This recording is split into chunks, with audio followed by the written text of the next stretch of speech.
Yo, what's up guys? Kuya Ibo nga pala. Ito, kabibihis ko lang ng uniform galing duty. Ito, nagpalit tayo ng uniform kay Angkas. Bibiyahe muna tayo ngayong araw guys. Let's go guys, samahan nyo ako sa aking biyahe. Ayan, yung unang booking natin galing sa Ayala to Marikina lang din. Ang sakay natin ay sakay na nga natin dyan si Madam. Isang estudyante yan, dito lang sa Marikina. Hinatid ko sa bahay niya, pauwi na siya.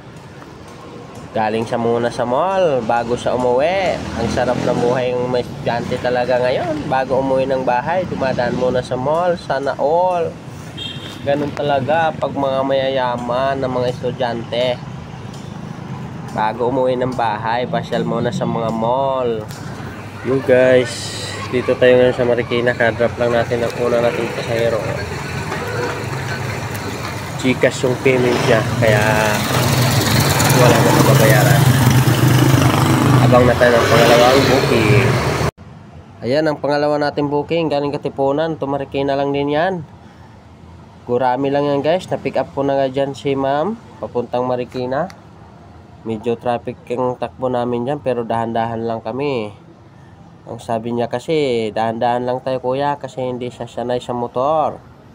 Kaya pinagbigyan naman natin, mas ma-okay na yung dahan-dahan, basta tuloy-tuloy lang ang takbo natin. Ayan, naibaba na natin si ma'am dyan sa bahay niya. Nagbigay siya dyan ng tip kahit papano. Salamat ma'am, naibaba ko na nga siya. Abang na naman tayo sa ating pangalawang booking. You guys, ka-drop lang natin pangalawa nating pasahero. Okay. Ayan yung pangatlo natin booking galing si Marikina to sa Torre Residence lang. Dito lang din sa Marikina yan. 59 pesos lang ang per dyan kasi malapit lang yan. Nasa 6 minutes takbo lang namin dyan ni Madam. Ang sabi naman niya, takbong pogi lang kami kuya, kahit hindi ka naman pogi. Hay, gano'n. Ang galing mo talaga ma'am. Mukhang totoo talaga sinasabi mo. Kahit hindi tayo pogi, at least takbong pogi lang tayo. Kahit papano, maranasan natin maging pogi. Hahahay. Ayan, magsarap na kapintuhan si ma'am kasi marami siya pinagdadaldal dyan. Sinasakyan ko naman yung mga pinagsasabi niya, pero okay lang yun. Ayan, nakarating na kami sa bahay niya. Naibaba ko na. Nagbayad siya ng 65, nagtip siya ng 15. Salamat ma'am. Sabi din ni ma'am, salamat din daw. Nahatid ko siya ng ligtas. Ayan yung pang-apat nating booking galing Santolan MRT papuntang Ortigas Extension. Na-pick up ko na nga dyan si Madam. Dahan-dahan lang din ang takbo namin kasi medyo traffic din dyan sa... Itong pasahero ko to, masyadong mabait to. Masarap sa kagwintuhan habang nagbibiyahe. At saka nagbigay pa yan ng tip. Ang per lang niya is 80 pero nagbigay siya sa akin ng 150. Salamat ma'am. Mabait ka talaga. Ayan. Habang binabaybay nga namin yung Amang Rodriguez papunta ng Ortigas Extension doon sa Maydika Homes, nagdahan-dahan lang yung takbo namin kasi si Madam kahit sanay siya sa motor, ayaw niya ng mabilisan. Ang gusto niya yung dahan-dahan lang yung takbo, basta sure ball. Hindi naman mabala dahan-dahan masyado, basta sure ball lang sa kanya. Gusto niya, ayaw niya nang mabilis. Ayan, medyo naiipit nga kami dyan ng traffic dyan sa may Ortigas na kami dyan. Malapit na. Grabe traffic talaga dyan. Malapit na sa kanila. Kaya ang takbo mo, hindi ka talaga makapabilis dyan kasi sa traffic ngayon, sa panahon ngayon. Si Madam naiinip na nga eh. Sabi niya, ano ba yan? Laging traffic. Sabi ko ma'am, wag ka na magtanong. Kasi nasa Pilipinas ka. Sa Pilipinas, normal yung traffic. Wala nang oras yung traffic dito sa Pilipinas. Malapit na nga kami dyan sa bahay niya. Tatakbo namin. Ayan, malapit na kami dyan sa bahay ni Madam. Sabi ko naman, ma'am, malapit-lapit ka na. Sabi niya, kaya nga kuya, malapit na rin tayo sa wakas. Makakauwi na rin daw siya. Kanina pa daw siya nag-aantay ng may mag-accept ng booking. Ang swerte ko naman, sabi ko, ako talaga nakatanggap sa booking mo. Dahil may tip nga yan si madam. Dahil nga maganda siyang kakwentuhan rin. Sana all talaga. Ayan, i-drop off ko na siya dyan. Karating na kami dyan sa kanila. Diyan ko na nga siya ibababa. Sabi niya, kuya dito lang, hanggang dito na lang ako. Ayan.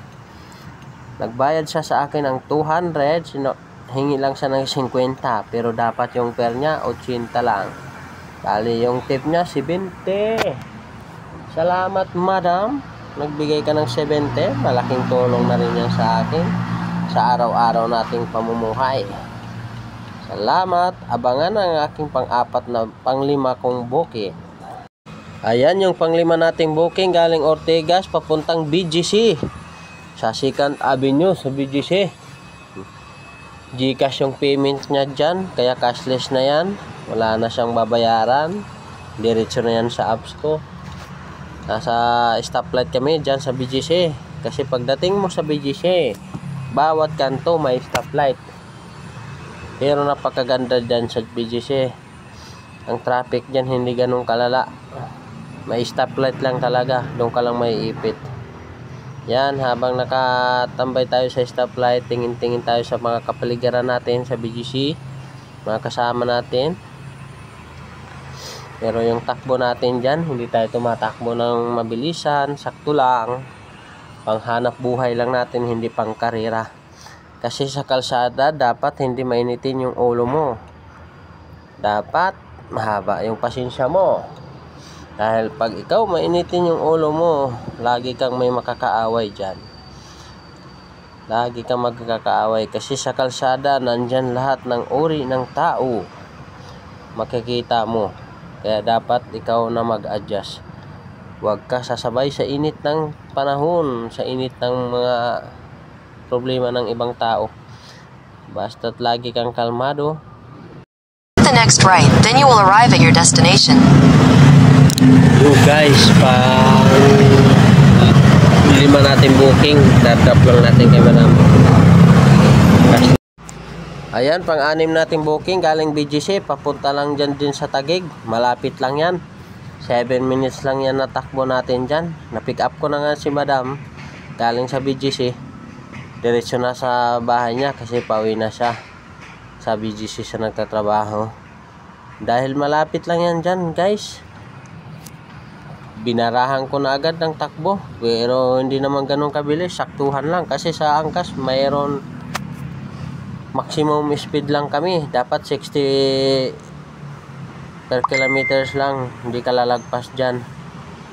Ayan, tandahan lang yung takbo namin ni madam. Ayan, malapit na nga kami. Ibababa ko na nga siya dyan kasi kababa na kami sa bahay niya.